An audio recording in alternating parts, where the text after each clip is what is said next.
Hi everyone, my name is Kaitlyn Watrobski, and for my short documentary, I wanted to shed some light on some situations or ways of life that most people aren't really familiar with. And with mine, my oldest brother, Nick, he's 28 years old, and he has very severe cerebral palsy, which is it's an abnormal brain development that happens after birth.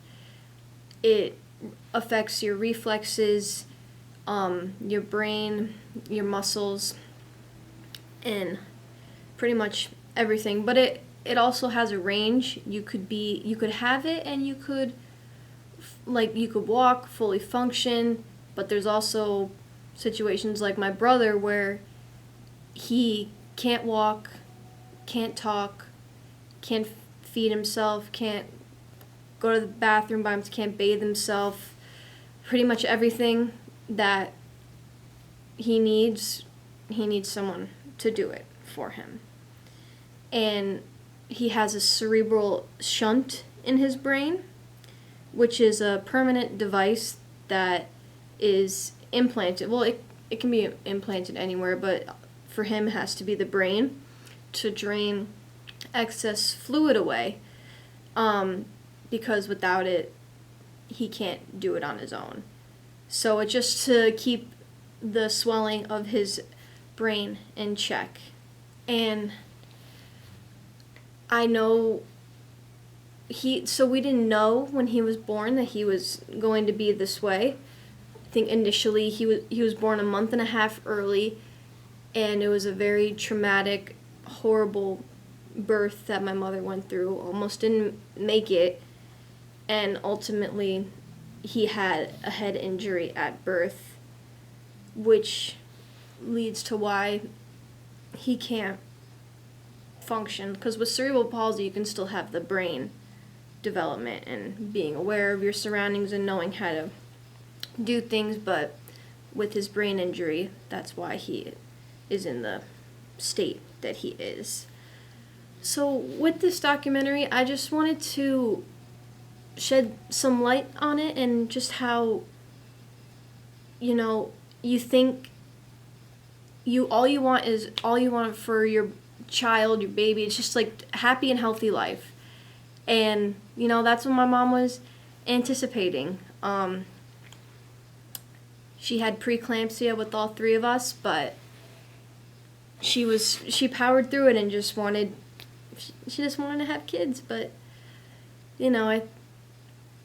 it's you don't know what it's like till you go through it, to completely, like, your life just turn a complete 180, and having to really, because they didn't even know what it was, and they had to educate themselves and literally just take it day by day as Nick was developing at the time, because those years of his development were the most traumatic and tough.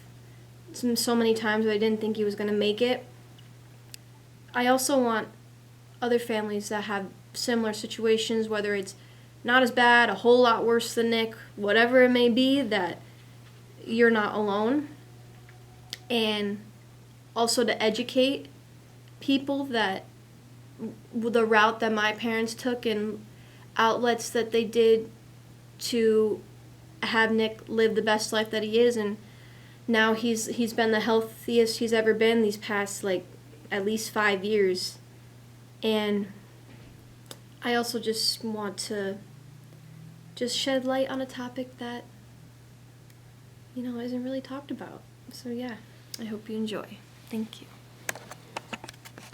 Well, it was a very slow and evolving, actually, process. So I don't think I remember having an initial reaction, because everything unfolded over multiple months and years as to, what his condition is, the CP, the blindness. Stunned. I didn't really know anything about cerebral palsy or what it was. Even as a few years went by, and we did the garage over into his basement, and we actually, built a raised tub that could be removed and turned into a shower if we felt he was going to be showering, a sink that he would able to pull the wheelchair up under so he could brush his own teeth and wash his own hands. So for a long time, we really didn't know what his true condition would be and how dependent he was going to be on us. Not much. Books. The internet was, if it existed, it was very, very new. We did not have a computer. So I did go to the library, bookstores. Well, I'll have to give my wife Kathy most of the credit for that, for the research, because a lot of the stuff you were just learning from doctors and specialists and neurosurgeons and neurologists, and a lot of it was just kind of learning through doctors as different things happened to Nick. No, I really felt like it would be okay. And I think, what happened with Nick was I had something called preeclampsia, toxemia. So the doctors knew what to be aware of and look out for. So I felt okay about it. Yes. We ran tests, checking genes and whatnot to see if it was, in our genes that caused the issue of cerebral palsy, or it was just an unfortunate happening. And when the tests all came back negative, and it was just one of those things that we felt Nick definitely needed a sibling to help him through life, to also just to relate to at home. And we always wanted at least 2 kids anyhow, so I don't know. I look back and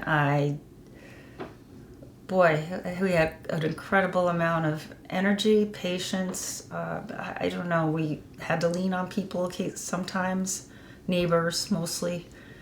I don't know. You do what you have to do. Yeah, that was a lot of tag teaming. We were, Kathy and I were pretty much never together except for just handing off kids, or between trips to the hospital or school events, whatever. In a way, we were lucky that he was the first. So the first 3 years were before Christy, and the first 7 years were before Kaitlyn. But a lot of his really long hospital stays and things that were occurring were when we did have 3 kids. So that was like one of those things where I would go in the hospital, because he would always be in the hospital for a minimum of 2 weeks till they figure out what was going on, till maybe a maximum of 6 weeks. And I'd go in at like 7:30 in the morning, meet the doctors for rounds, get the information, etc. at some time. And then Kathy would come in either after work when she was working around 3, and she would stay like till midnight. So we were with them almost around the clock. I guess the mental. They were both huge. Physically, it really just got nearly impossible for me. But mentally, just to think about getting ready for work in the morning. But before doing that, getting Nick fully dressed, changed, personal care, medications, all those things. Before I even got ready for work. I can't even imagine doing that now. It's exhausting to think about. The mental fatigue was kind of like a roller coaster. It was always there, but sometimes it would be worse than others, depending if he was getting ill, hospitalized, or home recuperating, or just, doing with the handling the daily rigors of having 3 kids, and one with extreme special needs. The physical fatigue, came in more so in the last few years. I look back now and I think I just kind of wonder how we actually did it physically. Especially Kathy, when I would be traveling sometimes 1 or 2 nights a week for my work, and then she would be home with, Nick and the girls. So stay positive, continue to love each other, be patient.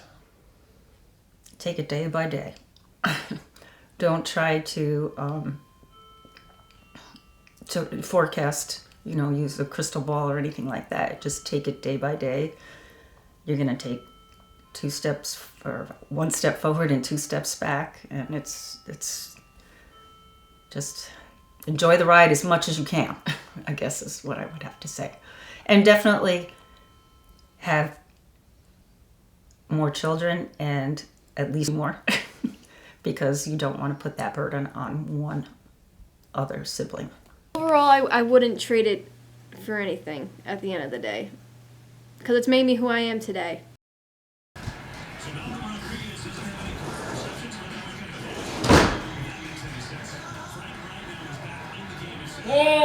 Hey! At least Got two. that one.